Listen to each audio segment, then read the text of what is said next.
I see the light here today. Liberty Mutual, always a pleasure to have them aboard. And how about this? Billy Butler, newest member of the Oakland Athletics, with that big contract off a wonderful run by the Royals. Billy, nice to talk to you. Christopher Russo, how are you today, okay? I'm doing great. How are you doing? Doing well. All right, listen, you had a wonderful season. Do you still feel the pain of Game 7? What's Billy Butler's emotions? You changed location and everything else, but you still got to be thinking about Game 7 and the Royals. What's your feeling about that ball game now, looking back? That's the only thing you really have to think about right now. I mean, everybody, no matter wherever you go, they were like, they were saying that we were watching the game, everything like that, great run, everything like that. And the only thing I can think about is we fell 90 feet short, and it hurts a little bit right now. And it was a great run, but when you come that close and that close to it, you can still feel it, and it feels like it was 20 minutes ago still. So it's still like you still run it through your head a lot of the day. Oh, I can understand. Now, listen, you probably didn't think that Bumgarner had 5 innings in him in Game 7 before the ball game, correct? Oh, I never put anything past that guy. Every time he kept coming in, I would say, like, Game 1, he got us. And then, Game 5, at third place. And then, it was just like, at some point, you're just going to see him coming in. I said, our chances are in our favor that it's going to be our turn this time. He said when he came in, and, just the way he did it out there, he looked fresh. It was incredible. But to answer your question, to do it in that type of fashion, did I think he could do it? No, but he proved everybody wrong. It was like that was the most incredible postseason run by any player I've seen. Yeah, it was Koufax-like, Billy. Now, listen, I didn't think so, but everybody in my little office here at MLB at Secaucus thinks they should have. I would not have sent Alex Gordon in that spot. Did you think for a second that he might try to score an inside the Parker there with 2 out in the ninth? I thought anything could happen, but to be honest with you, I know looking back now, anybody can question the thing.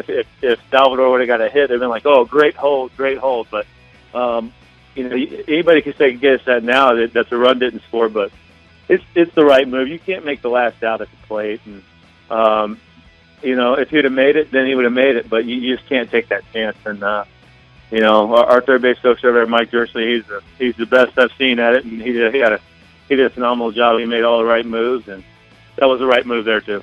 I agree with you 100%. Now, how weird is it, Billy, that you go to the team that you play the historic game against in the wild card game? Here it is, that unbelievable win, best game we've seen, one of the top 5, 6 guys. I've been watching baseball for 48 years. It's one of the top 8, 10 games I've ever seen.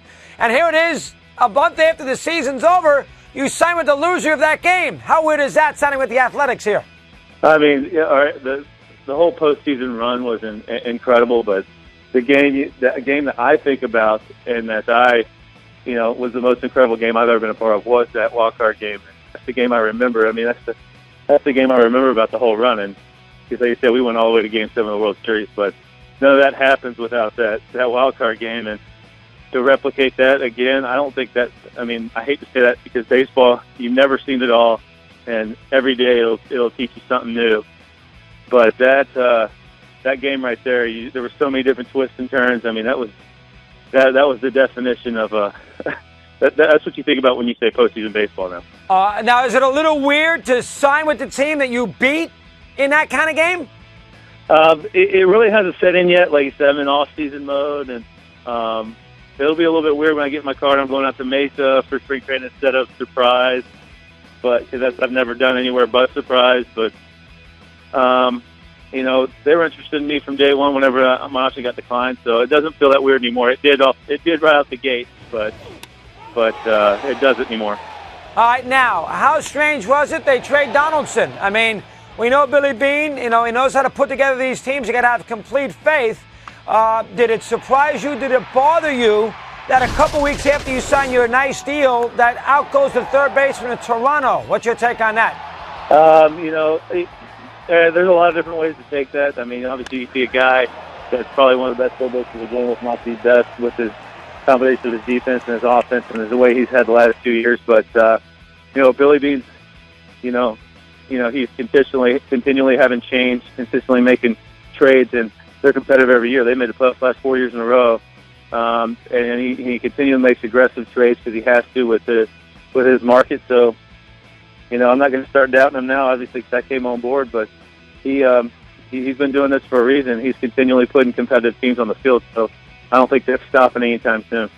Now, I started my radio career in Jacksonville, Florida, and you started your life in Jacksonville, Florida.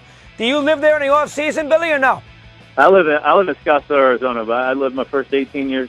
Actually, I should say past that, my first 20, 21 years of my life, that was home base. I still have a home there. My grandparents live there. But, after coming to spring training for 10 years out in Arizona, I love the Valley, and when me and my wife have kids now, and it's an extra 2 months at home with spring training, so that kind of stuff is valuable now for us. So, yeah, we go back from time to time.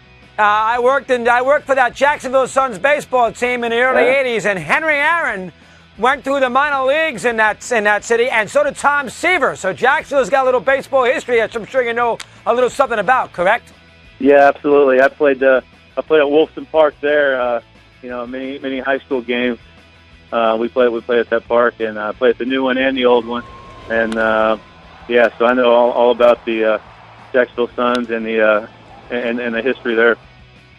Listen, you're going to enjoy the A's. They'll be fun. You'll be in the mix. You know that. And that'll be a nice trip when you go back to Kansas City for the first time. You'll get here's a fun one for you. I actually played there on my birthday this year. Oh, do you really? Yeah, April 18th, yeah. April, you and I got more. I have a son who was born on April 18th. So how about that? So Oakland goes to Kansas City on April 18th. That's your birthday. Good for you, Billy. You enjoy that. Yeah, that'll be fun. Excellent. Well done. Congratulations. We'll talk to you soon. Appreciate it very much today. Absolutely. Thanks for having me on. You got it. Billy Butler, of course, new member of the Athletics, and, of course, in Kansas City on April 18th in Jacksonville, Florida, way back.